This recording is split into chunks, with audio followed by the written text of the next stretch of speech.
In the early 1970s, Italy perfected a very specific kind of nightmare. The Giallo wasn't just a mystery. It was a sensory overload of vibrant colors, jagged scores, and hyper-stylized violence. It was a subgenre that traded logic for atmosphere, where the identity of the killer was often less important than the elegance of the kill. Tonight, we're stepping away from the famous landmarks of Argento and Bava to explore 10 hidden gems that define the golden age of the Giallo. These are films that leaned into the dreamlike and the transgressive. Tales of paranoid socialites, psychedelic drug trips, and black-glove killers hiding in the shadows of high-fashion apartments. From the Gothic-tinged mysteries of the early decade to the surrealist pivots of the late 70s, these are 10 essential deep dives into the stylish heart of Italian suspense.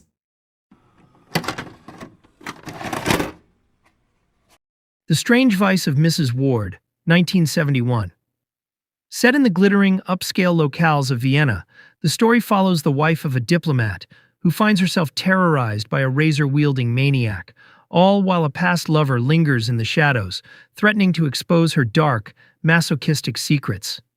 It is a masterclass in narrative misdirection, utilizing a complex, twist-heavy script that keeps the viewer guessing about the killer's identity until the final, breathless reveal. What elevates this film above the standard exploitation fodder of the era is the sheer visual polish.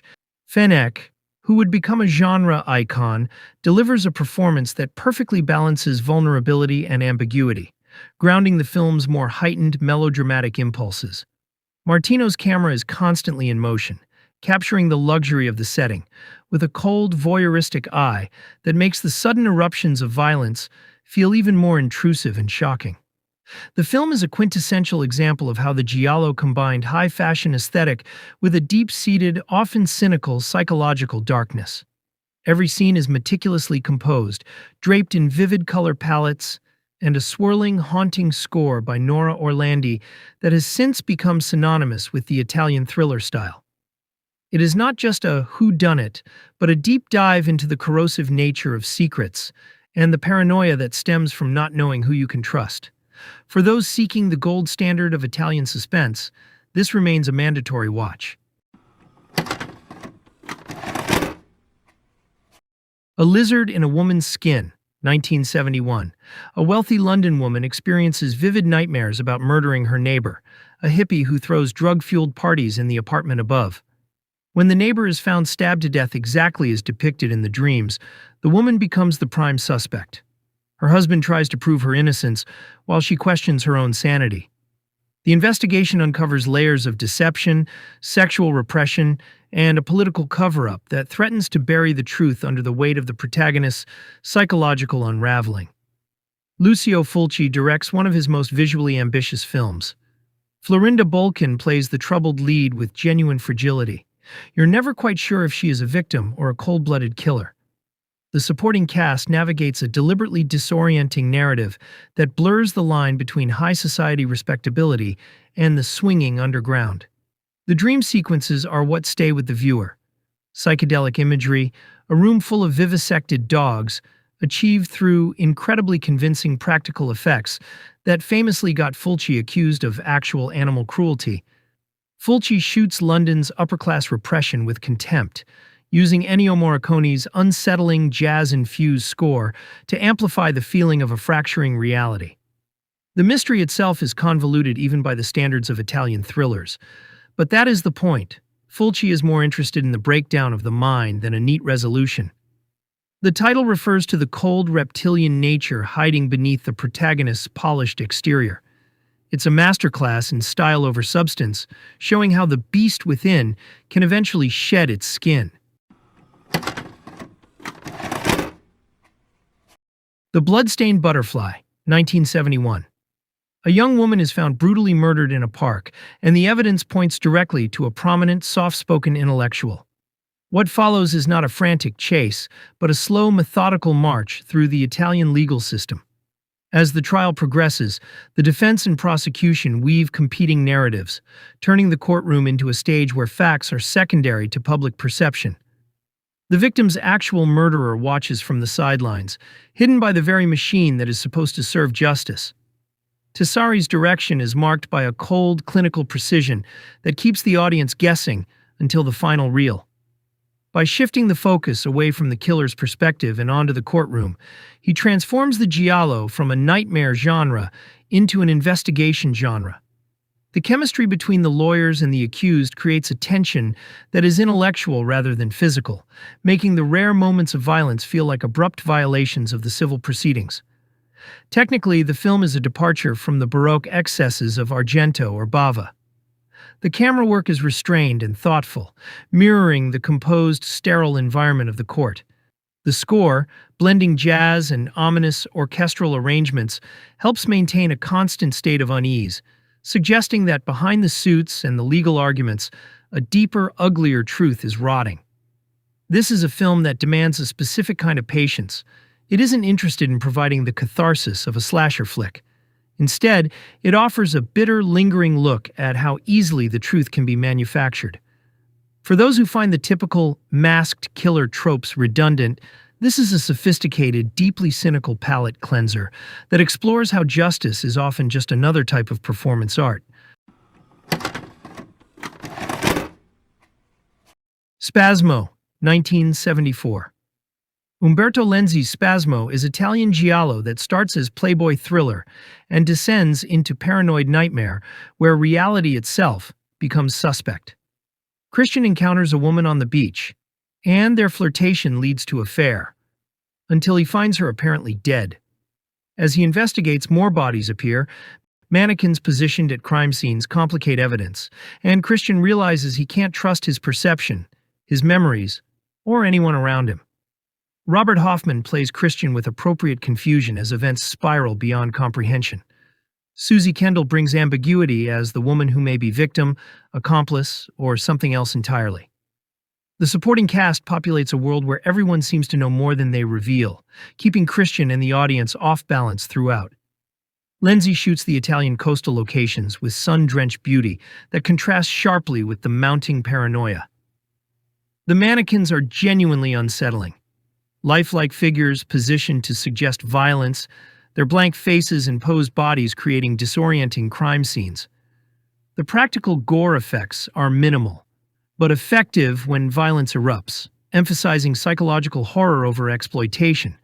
The film's structure deliberately confuses chronology and perspective, making viewers question what's real versus hallucination or false memory.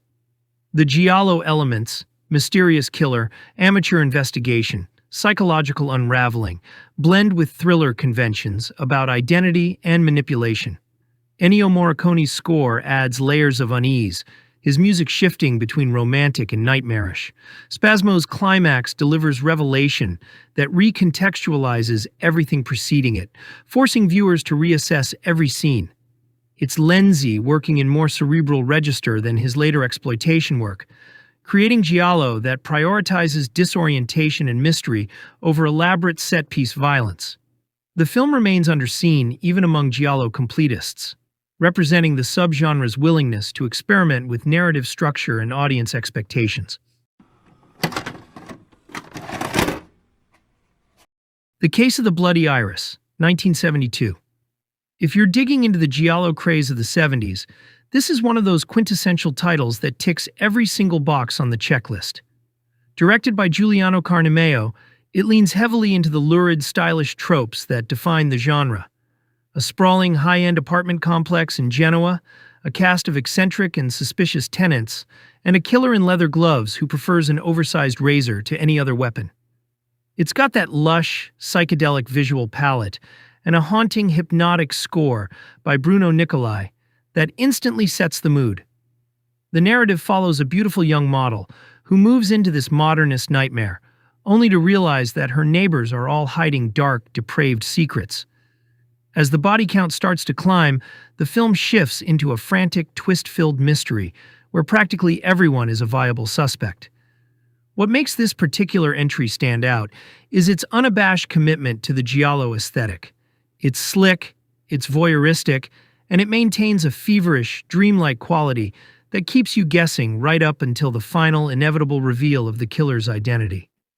For fans of the genre, The Case of the Bloody Iris is a highly polished exercise in Italian suspense. It isn't trying to reinvent the wheel, but it delivers the classic formula with enough panache and technical competence to make it a standout. It captures that unique mid-70s obsession with combining high fashion, brutal violence, and complex layered mysteries. If you want a film that looks and feels like a stylish, murderous fever dream, this is a perfect addition to your watch list. The Psychic, 1977. A woman plagued by psychic visions witnesses a murder that may not have happened yet, or may have already occurred. While renovating a rural estate with her husband, she discovers a sealed wall identical to one from her visions. Behind it lies a skeleton, forcing her to question whether her premonitions are warnings or inevitabilities. Lucio Fulci approaches the material with restraint, focusing on tension rather than violence. Jennifer O'Neill delivers a controlled, emotionally grounded performance as the visions intensify. Gabriele Forzetti plays her husband with subtle ambiguity, never fully reassuring. The film's structure folds time in on itself, deliberately disorienting the viewer. Instead of gore, Fulci builds dread through editing and sound. Psychic episodes arrive as fragments, symbols, flashes, half-formed meanings. Each discovery complicates the mystery rather than solving it. The quiet Italian countryside contrasts sharply with the growing sense of paranoia. The Psychic is one of Fulci's most disciplined films. It's quiet, cerebral, and carefully constructed, leading to a conclusion that recontextualizes everything that came before. The Killer reserved 9 seats, 1974. An eccentric count lures a gaggle of high society guests into his crumbling ancestral estate, promising an evening of grand entertainment. It is the classic 10 Little Indians setup, yet director Giuseppe Bonatti drags this familiar premise through the mud of mid-70s Italian excess. Once the heavy oak doors are sealed, the social pleasantries evaporate, replaced by a series of flamboyant, ritualistic murders that feel more like a stage production than a standard crime spree. Bonatti's approach prioritizes visual artifice over narrative cohesion, transforming the mansion into a labyrinth of deep velvet shadows and sharp, discordant colors. Every hallway and chamber is designed to heighten the sense of claustrophobia, ensuring that even when the characters aren't being hunted, they remain trapped within the suffocating weight of the setting. Rosanna Schiaffino anchors a cast that seems to be acting in a different play entirely, oscillating between icy aristocratic detachment and frantic wide-eyed hysteria. Why bother with the logic of the mystery when the aesthetic is this intoxicating? The film isn't a procedural. It is a dark, twisted performance art piece where the architecture itself is as lethal as the masked figure stalking the corridors. For those who find the structural rigidity of standard whodunits boring, this offers a refreshing, if deeply artificial, descent into madness. It stands as a prime example of why the Italian thriller became so enamored with the haunted house trope, proving that the most effective threats are often the ones trapped inside the room with you. 7 Bloodstained Orchids, 1972. A series of murders targets women whose names appear on a hidden list, each attack carried out with a distinctive curved blade. One intended victim survives, and her husband takes an active role in trying to uncover who's behind the pattern before the remaining names are crossed off. The case unfolds like a puzzle. Police follow official leads while the husband pushes his own parallel search, uncovering a shared event in the victim's past that may connect everything. Suspects rise and fall, and each new clue shifts the picture instead of clarifying it. Directed by Umberto Lenzi, this entry in the early 70s Giallo cycle leans more into investigation than pure shock set pieces. The tone blends police procedural structure with stylized suspense.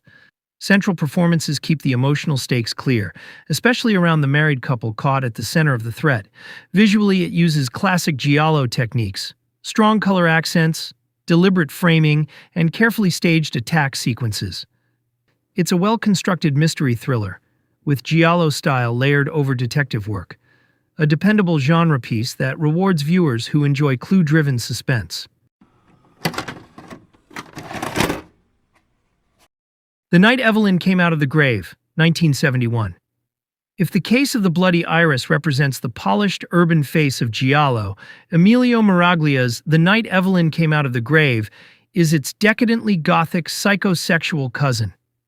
The plot revolves around Alan Cunningham, a wealthy but deeply unstable aristocrat, following the death of his unfaithful wife, Evelyn. He attempts to cure his trauma by luring women who resemble her to his family estate, only to fall into a dizzying spiral of paranoia, murder, and ghostly sightings that suggest Evelyn might just have returned from the dead to exact her revenge.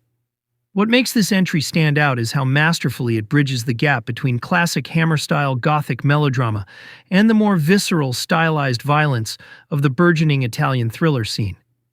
Miraglia uses the sprawling, fog-drenched castle setting to create a sense of claustrophobia that feels both archaic and strikingly modern.